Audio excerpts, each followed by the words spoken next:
Hi, welcome back to the channel. This week we're looking at the final step for how to prepare your kick and bass for export just before it goes off for mastering. So by this stage you should have the kick and bass sounding exactly how you want it, and you should also have the phase alignment done and everything else basically to the state where when you play it back the levels are peaking exactly where you want them.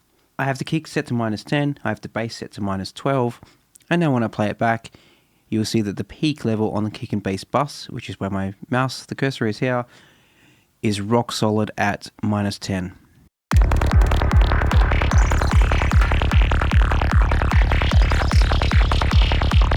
So what that means is that the kick and bass are perfectly aligned, there's no phase interaction, and there's no kick and bass overlap impacting that level.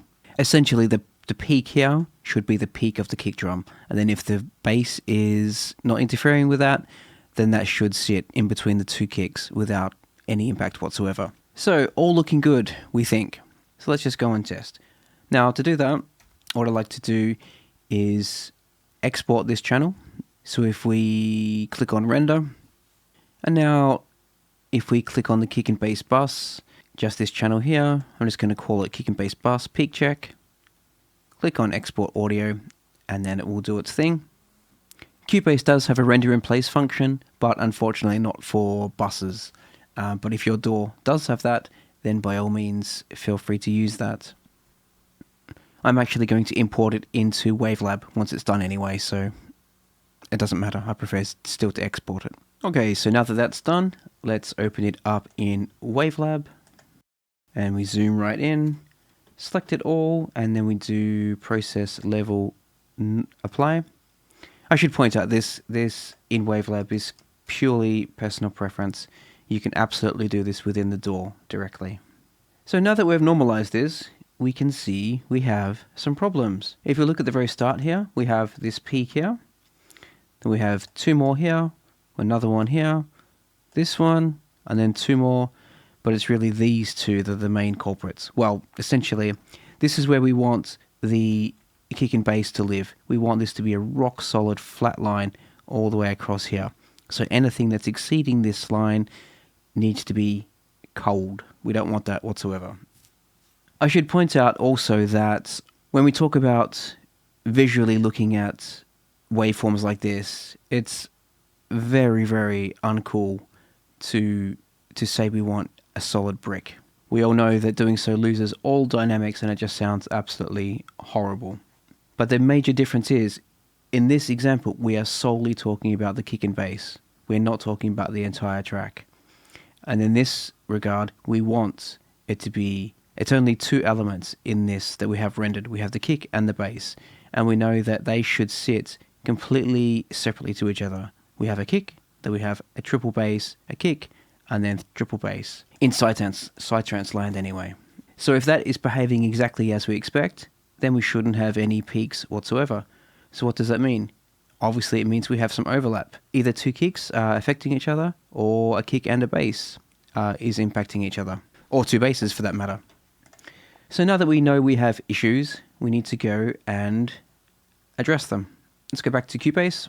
Now typically what happens is, when we have a kick roll, that's typically where you get the overlap or the excess of energy. Or when you have a kick that's not on the 1, 2, 3, 4 grid.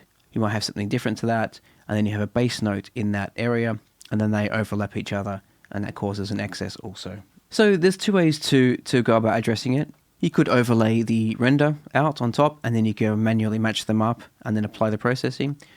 Or what I like to do, if we go to the mixer, let's go to the kick and bass bus here. Let's add a limiter, then switch on the 1-to-1 output.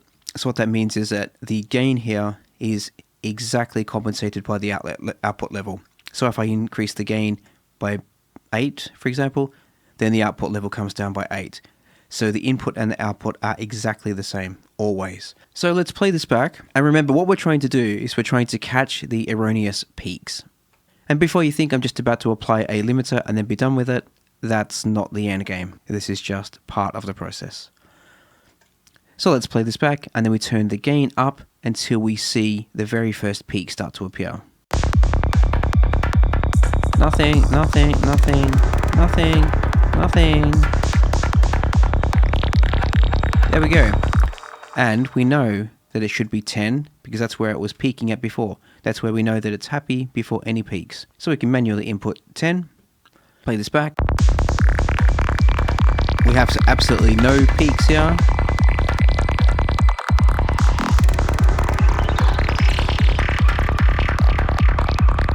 Absolutely nothing. But if we increase it ever so slightly, then we start to see peaks. You can see them start to appear here, even with that 0.1 of a gain. So bring it back to 10. Now if I switch it in and out, you won't hear any difference whatsoever with the gain. So out and in, out and then in again. That's because of this one-to-one output. Okay, so now we've set it up. This limiter should, if everything is behaving as expected, this limiter should do absolutely nothing for the entire track. However, we know we have some peaks, so let's play this back where the kick rolls are and where we expect issues to occur. Let's just start from here. Solo the kick and bass.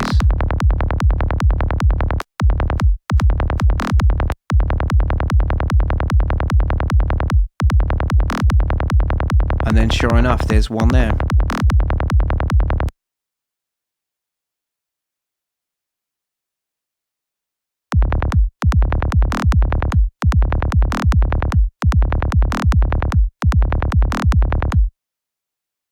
Now there's a couple options here.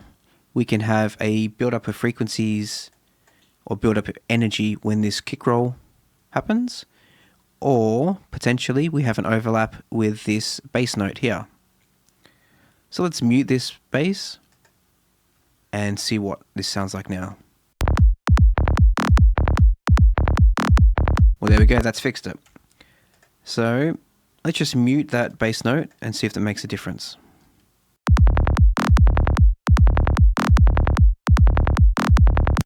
There we go, the first one is fixed.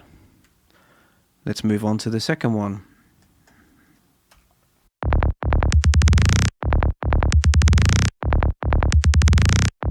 And here we have loads. And here that entire section is peaking. There's no additional bass notes to interfere, so we know it's solely down to just this roll itself.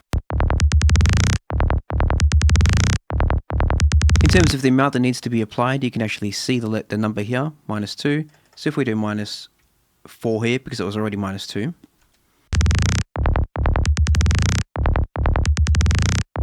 Perfect. Don't lose track that it needs to actually sound good once you've done that. So let's unmute the rest of them and listen to it in context.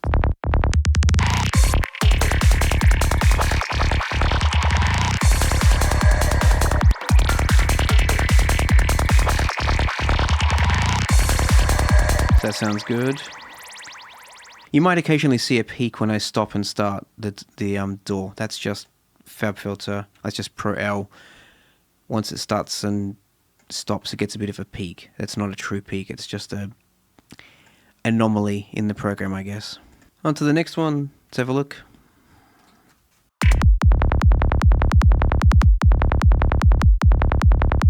That one seems to be fine. See, like that, for example. I just stopped the transport control and it just got a bit of a peak. So you get the picture, but let's just do another one.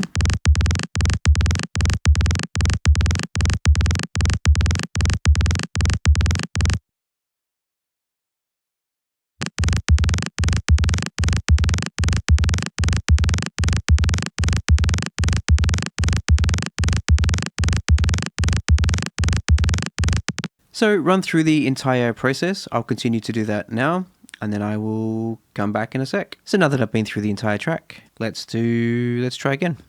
V2, peak check, kick and bass, group, export audio. Now that that's done, let's go check what this one looks like in Wavelab. Select all, process, level, normalize. Boom. All gone. Looks absolutely fantastic. And just to compare, we have this now versus before. It's completely different. We can see that's about, what, -4? So we've essentially gained 4 dB of headroom just on the kick and bass channel. And 4 dB on the kick and bass will be night and day with the feel of the track. It's really quite an easy process that will make such a big difference when the final mix down and master of the track. It's quite a painstaking and laborious process going through and editing all the kick rolls or any of the interactions, shall we say, between the kick and the bass.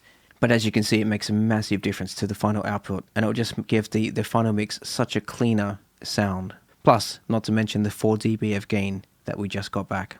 So yeah, I hope that helped, and I'll see you again next week. Bye bye.